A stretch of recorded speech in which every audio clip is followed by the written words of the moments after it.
Okay, morals. There's a lot of people that try to make the point that morality is subjective.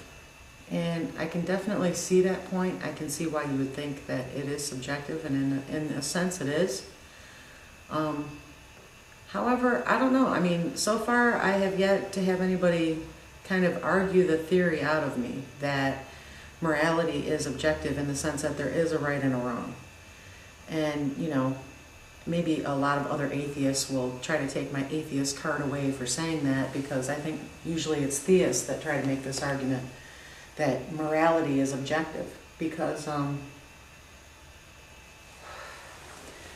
in a sense it kind of works with their worldview, or it works with what they believe, as far as, you know, only people that believe in the God, you know, usually have a correct moral code, if you will, that God is, you know, instills that correct moral code in people.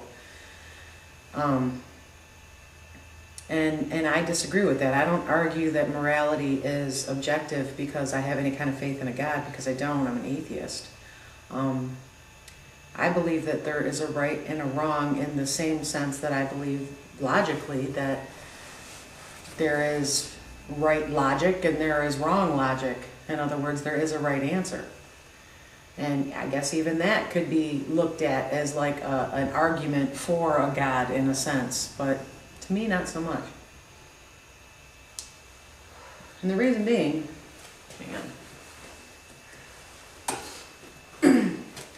is that just because you maybe have come to the conclusion that there is a right and a wrong, there's nothing about that that dictates a God. There's nothing about that that dictates anything supernatural. It's a natural phenomenon that, you know, 2 objects plus 2 objects are 4 objects. And I've even had people argue that with me before. And, you know, maybe outside of the realm of what we have deemed as being true logically, there could be something unknown or something that we don't know about. And I'm not close to that idea. But as far as what works and what has been testable, and, you know, what has been tested and has been tested and come out the same however many times, something that's considered a scientific theory, as it were, that's been tested, in other words, yes, it has a propensity of being wrong, but the probability of it being wrong after it being tested so many times is little to none. So, but back in terms of the whole morality debate or issue, you know, I think if you really look at values and what they are, they're basically based off of your beliefs. Now, some people, their beliefs are based off of faith, and some people really, you know, put a high value on evidence and proof and things of that nature. And I think, obviously, in my opinion, you know, and I think for most atheists, they place a higher value on things that have some proof or evidence to back them up. Whereas like theists and the like, you know, obviously even their own doctrine says that they have to have faith. So if something requires you to have faith, then it's probably a good possibility that there's not a lot of evidence for that thing.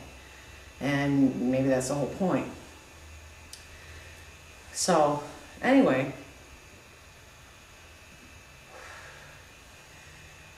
if that's what morals are, we place a value on things based off of what we believe, then it stands to reason that if you base what you believe more on logic and reason, meaning, you know, there's evidence for it, so therefore you believe it because there's evidence for it, then it, you know, it stands to reason that your moral codes, or what you place values on and what you don't place values on, that's going to be more accurate, in the same sense that if you're more logical and you do things based off of logic, you know, other than not using logic, you're going to end up having a more accurate answer to whatever problem you're trying to solve. You know, I mean, that I think is undeniable. I don't think you can deny that.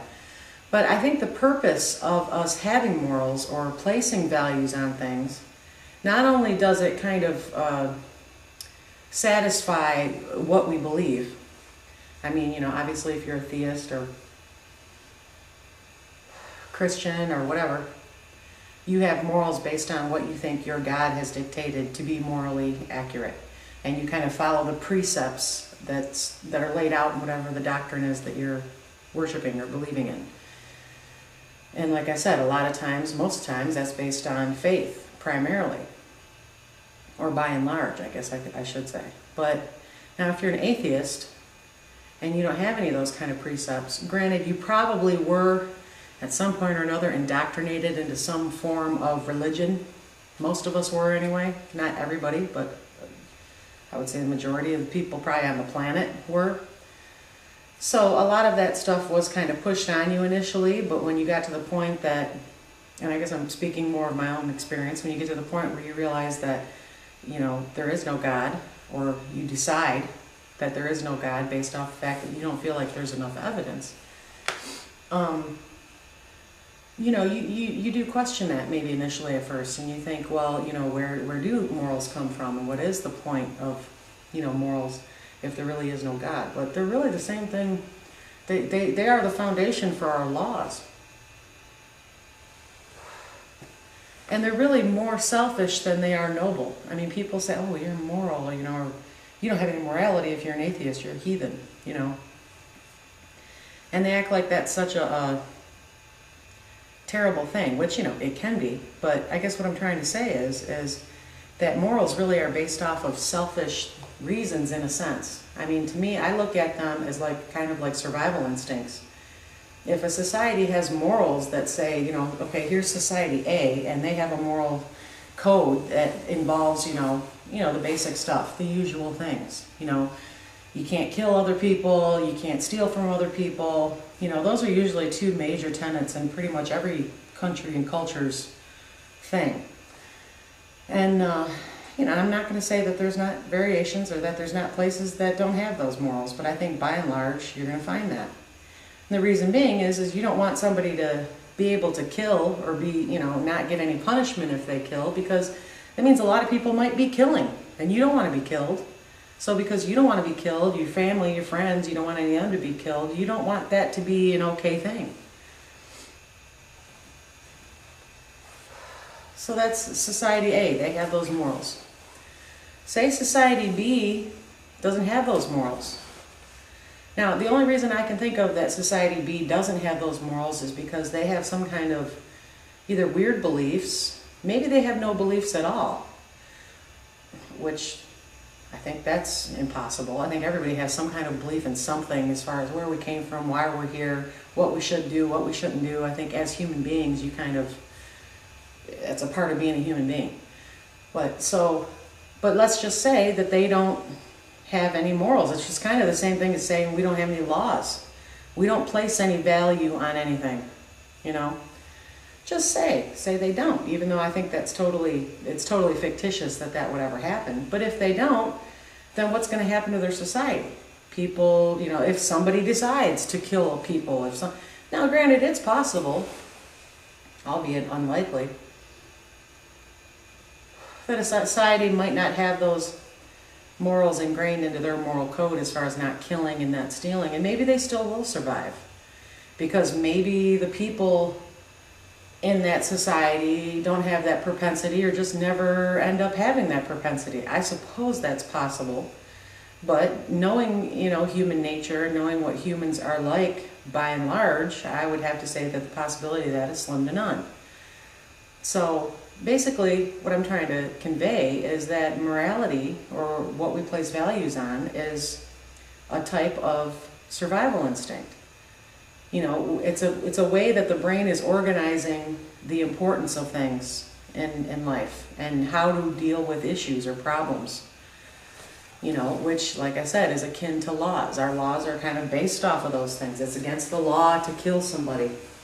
It's against the law to murder. It's against the law to steal. It's against the law to do all these things, and these are all based off of morals. In the sense that you could also say, not so much that it's just against the law, but you could also say it wouldn't be right to kill somebody. You could also say it wouldn't be right to steal from somebody. How is that right? But what determines those things? You know, yes, you're looking for a desired outcome, meaning that, and everybody might have different desired outcomes, but I think for the most part, survival is kind of like it's kind of a given, in other words.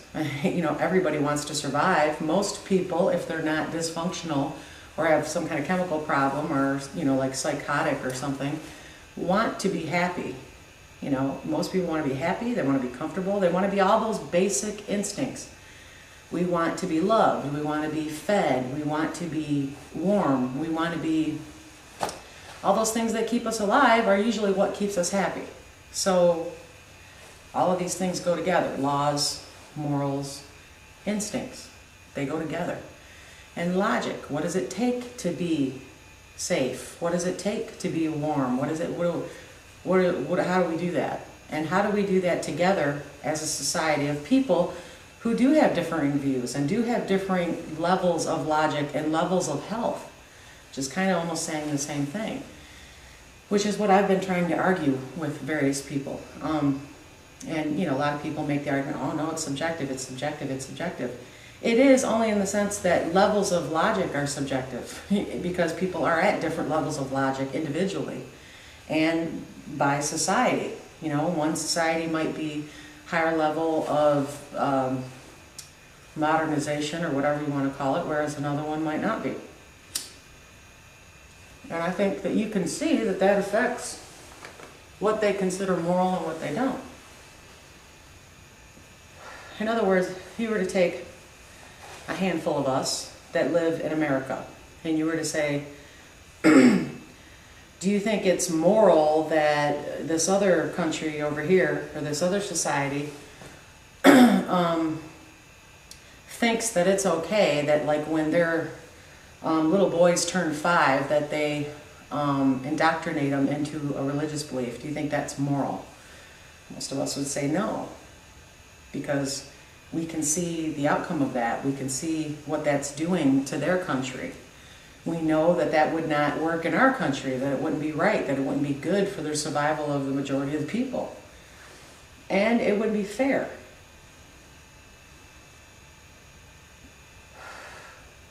I mean, even what is fair and what is just has a lot to do with what is healthy and what allows people to survive, especially to survive together. So I do think that there is kind of, in the end, I think that there is an accurate, you know, set of moral codes. You know, I mean, as far as if there's an end to how accurate you can get, I don't know. I mean, how would I know that?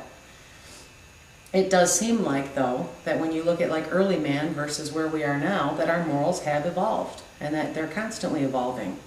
They're evolving right now as we speak, as far as, you know, certain issues. There's issues that we can't decide on or haven't been able to for years.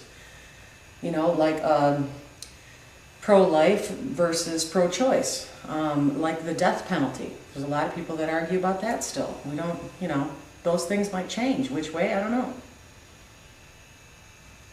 I can tell you which way I think they should go, and I can tell you that I think that my decisions on those things are based on what I feel or what I think would be the best for society. And I think when everybody tries to make those decisions, I guess I should say it this way, I hope that when people make those decisions, especially when it comes to voting on things and certain people or whatever, that they would, you know, use logic rather than what they believe. And this whole argument is kind of very telling as far as why I'm always telling people that you shouldn't vote based on your beliefs, because your beliefs are not necessarily accurate.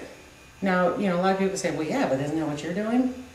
Well, no, because I don't really have any beliefs as far as, well, I believe in this God or this doctrine or that doctrine, or this set of moral codes or that set of moral codes. I look at, is it right or is it wrong? And just for that reason, is it the best for society or is it not? In other words, I'm not trying to be arrogant and not trying to say there's anything wrong with people that do that, but I think that it's obvious that there's going to be inaccuracies. If you're making decisions on things that should be based on logic off of beliefs, because beliefs, we all know, can be wrong. Even if you think your belief is right, you can look at other people's beliefs and you can see that they're wrong. Hopefully. But like I said, not to be arrogant or anything, but if if you have adopted a religious belief, let's say, for example, then you're basing everything on what that religion says. You're basing everything off of what that doctrine says. Or you're making up your own God and adding all your own things to it, which obviously that, isn't going to be accurate because you're making it up. What is right and what is good for society has to be based off of logic. Or you could even say, and when I say logic, it could be knowledge, which is like things that we've learned from the past, things that we learn looking at other societies. And the only way any of it can be fair, in my opinion, is in a democratic society where the majority decides these things, where it's not just one person deciding those things, which hopefully is what we will continue to have here in America. But basically, that's my take on morals, morality, values, whatever you want to call it. Feel free to respond. Thanks.